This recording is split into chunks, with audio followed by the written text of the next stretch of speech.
Capítulo 65, Laura. Autor, Mindil. Tradutor, Blue Spark.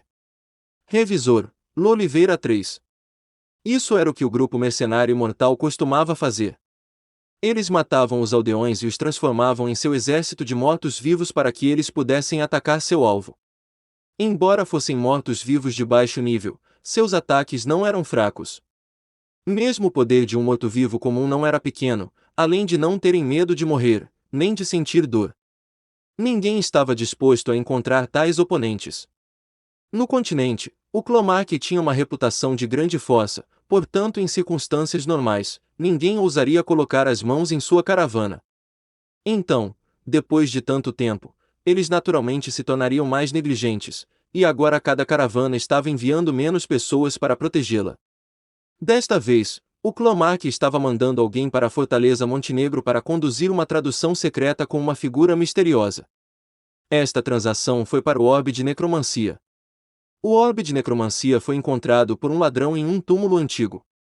Era um orbe com forte energia necromântica, o que poderia transformar um morto-vivo comum em um nível intermediário ou até em um nível alto. O Clomark adoraria deixar esse tesouro permanecer em seu clã, mas ficou conhecido pela figura misteriosa, que estava disposta a pagar um preço alto para comprar este orbe. O Clomark não teve escolha senão concordar. Eles decidiram que a Fortaleza Montenegro seria o lugar para fazer a transação, porque não atrairia atenção. Ninguém pensaria que tal tesouro seria negociado na Fortaleza Montenegro. Eles não sabiam como esta notícia chegou àquele mercenário. A importância do orbe de necromancia para o grupo mercenário imortal era evidente. O Clomark não deixou que os outros soubessem que eles estavam indo para a Fortaleza Montenegro para fazer a transação, então eles não mandaram mais de um esquadrão, que se disfarçou como uma caravana comum.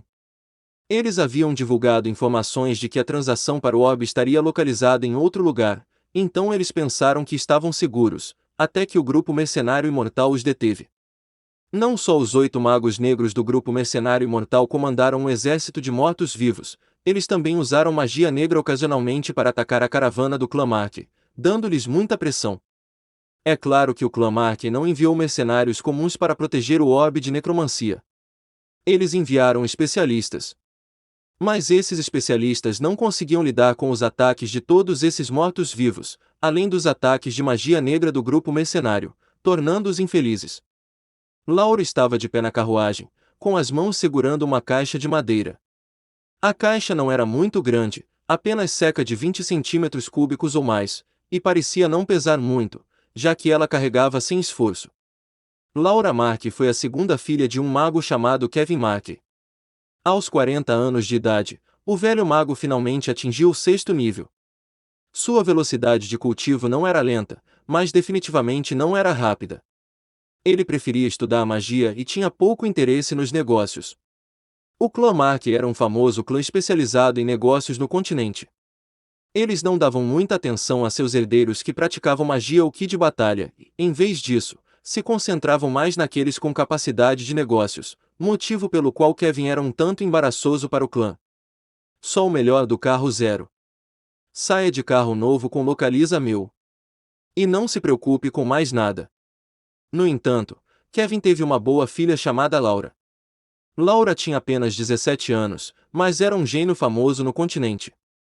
Não só ela era um gênio no cultivo, mas também nos negócios. Laura não apenas aprendeu artes marciais, mas também como fazer armas para guerreiros.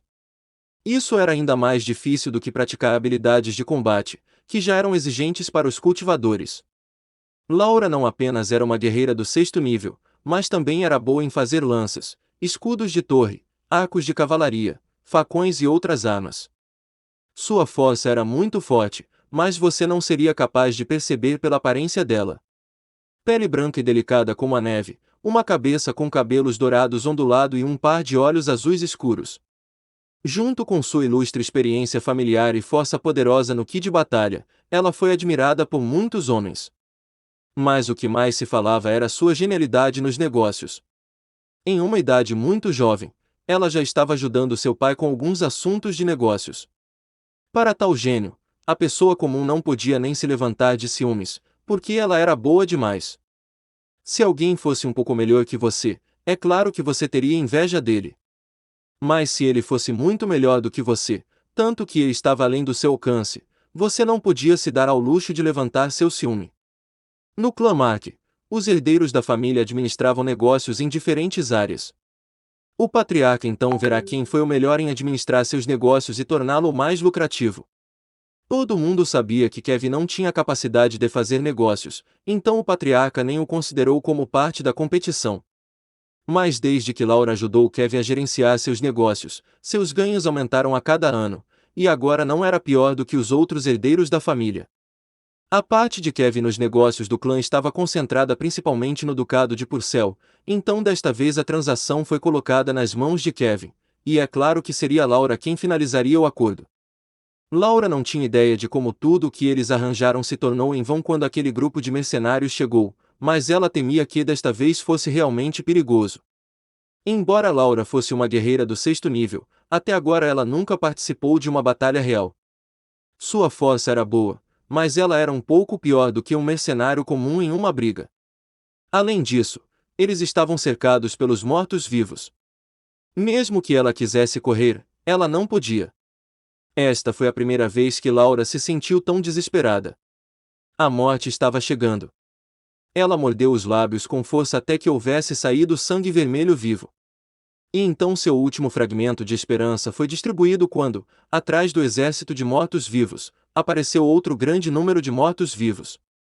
Esses mortos-vivos eram grandes, com corpos cheios de uma estranha cor verde.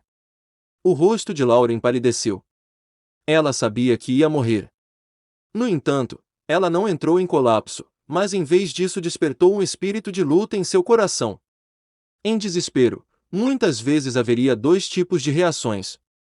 A primeira era o colapso completo, onde você perde a habilidade de resistir e ser pisoteado, ou a segunda, onde uma manifestação de raiva para se opor a tudo em seu caminho, mesmo se eles fossem mortos-vivos. Laura estava claramente sentindo o último. Laura estava pronta para lutar até a morte. Mas então ela de repente descobriu que os novos mortos-vivos estavam atacando os outros mortos-vivos que os cercaram. Não apenas Laura, mas todos na caravana do clã Mark ficaram chocados ao ponto de seus cérebros momentaneamente não saberem como reagir. Houve uma luta entre o grupo mercenário e mortal. Laura não achou. Ela era esperta e eventualmente viu que essas novas criaturas mortas-vivas não eram as mesmas. Ao contrário dos mortos-vivos humanos que os sitiavam, a maioria desses novos mortos-vivos era mais como bestas mágicas. E essas bestas mágicas não só tinham ataques fortes, mas seus corpos tinham ossos verdes, o que mostrava que eles eram tóxicos e não podiam brincar com eles.